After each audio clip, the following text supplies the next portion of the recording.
नमस्कार, आदाब, सत श्री अकाल, जय भीम। मैं वीरेंद्र सिंह और आप देख रहे हैं एसएम न्यूज। राजनीति के हलकों में ये माना जाता है कि जो कमजोर राजनीतिज्ञ होते हैं वो अंधविश्वासों का सहारा लेते हैं और जो मजबूत राजनीतिज्ञ होते हैं वो अंधविश्वासों को तोड़ते हैं।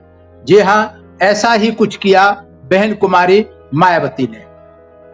उत्तर प्रदेश में नोएडा को लेकर के एक अंधविश्वास पाला हुआ था कि नोएडा में जो भी मुख्यमंत्री नोएडा के लिए नोएडा में आता है वो कुछ ही दिनों में उसकी सरकार, उसकी मुख्यमंत्री की कुर्सी चली जाती है।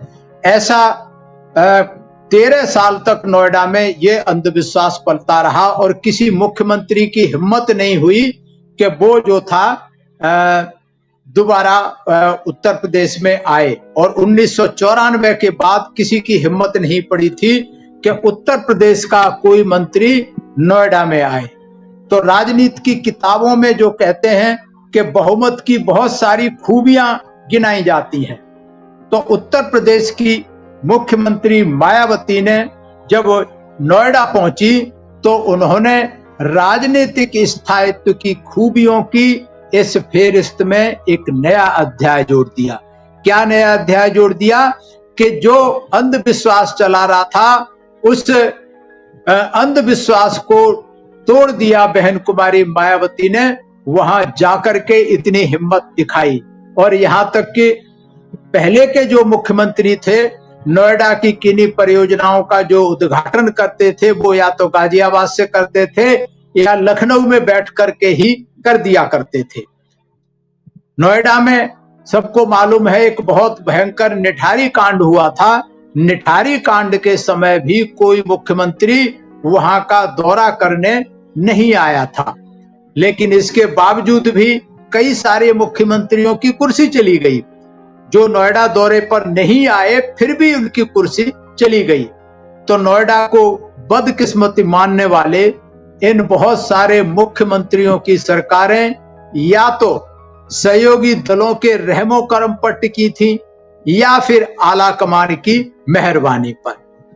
जिनकी कुर्सियां गई नोएडा को आने से वो उन्होंने एक भ्रम पाला हुआ था। असली कारण ये था कि उनकी सरकारें जो थी, जो वो बदकिस्मत मुख्यमंत्री रहे, उनकी सरकारें या तो सहयोगी दलों के कारण चल रही थी या फिर आला कमान की मेहरबानी पर टिकी थी। और मनोविज्ञान यही मानता है कि व्यक्ति की भीतरी कमजोरियां उसे ज्योतिष, कर्मकांड और अंधविश्वास की ओर ले जाती हैं।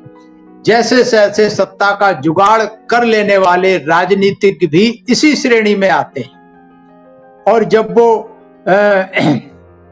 अपनी कुर्सी को बचाने के लिए तमाम सारे बाबाओं से आशीर्वाद लेते हैं, गंडे तावीज बांधते हैं, जादू टोने यज्ञ और यहाँ तक कि कई तो बलि भी चढ़ाने का काम करते हैं, यह जानते हुए भी कि ये सब चीजें किसी भी लोकतंत्र में जनाधार का विकल्प नहीं हो सकती।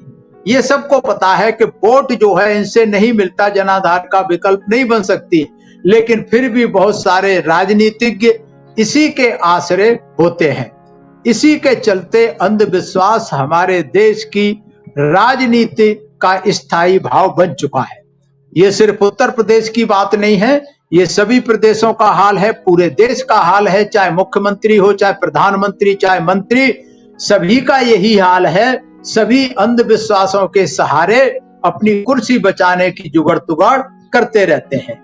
लेकिन बहन कुमारी मायावती जब मुख्यमंत्री बनी, पहले भी 3 बार मुख्यमंत्री बनी, बीजेपी के समर्थन से बनी, लेकिन उन्होंने अपनी नीति के आधार पर चलाई और कभी भी किसी अंधविश्वास का सहारा नहीं लिया। जब उन्हें लगा कि भाई विचारधारा पर हावी होने की कोशिश की बीजेपी ने, तो अपने आप लात मार करके कुर्सी उठा करके फेंक दी मुख्यमंत्री की।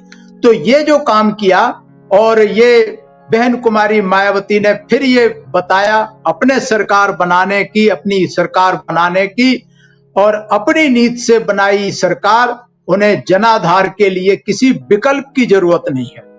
जब हमारी सरकार हमारे जनाधार के आधार पर बनेगी तो हमें फिर किसी अंधविश्वास और विकल्प टोने टमने की जरूरत नहीं है।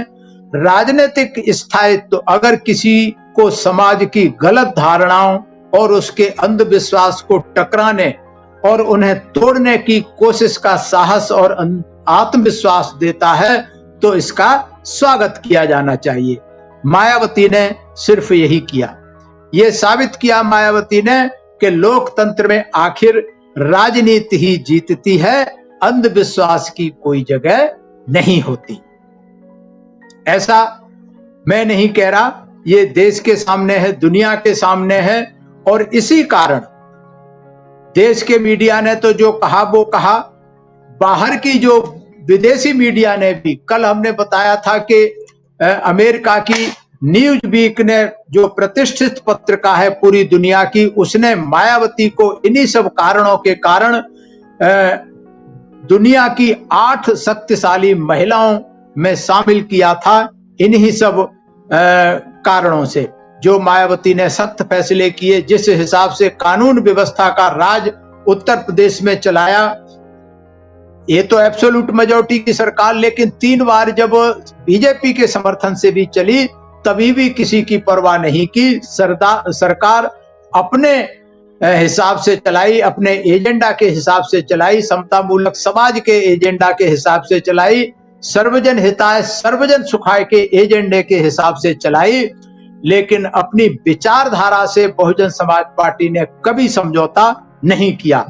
सरकार की गिरा दी, मुख्यमंत्री की कुर्सी को लात मार दी, लेकिन जो सर्वजन सुखाय सर्वजन हिताय की विचारधारा, सामाजिक लोकतंत्र की स्थापना करने की विचारधारा, आर्थिक लोकतंत्र स्थापित करने की विचारधारा से कभी समझौता नहीं किया। और यही कारण है कि बहन मायावती का होना मुश्किल ही नहीं नामुमकिन है।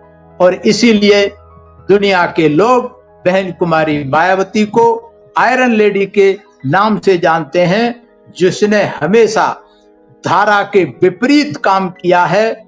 जो राजनीति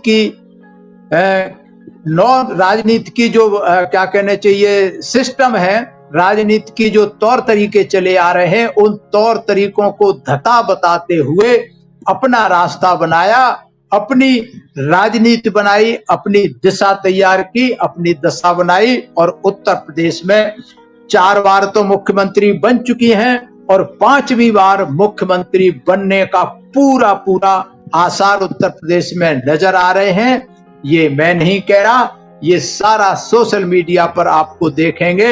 आज अगर चर्चा है उत्तर प्रदेश में तो सिर्फ और सिर्फ बहन कुमारी मायावती और उनके कामों की और बहुजन समाज पार्टी की चर्चा है। आज बस इतना ही।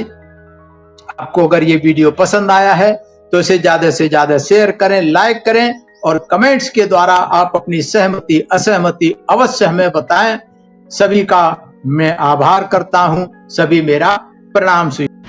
अगर आपने अभी तक हमारा चैनल सब्सक्राइब नहीं किया है तो सब्सक्राइब करें और घंटी का बटन बिल्कुल भी दबाना ना भूलें, ताकि सभी लेटेस्ट खबरें पहुंच सकें आप पे सबसे पहले।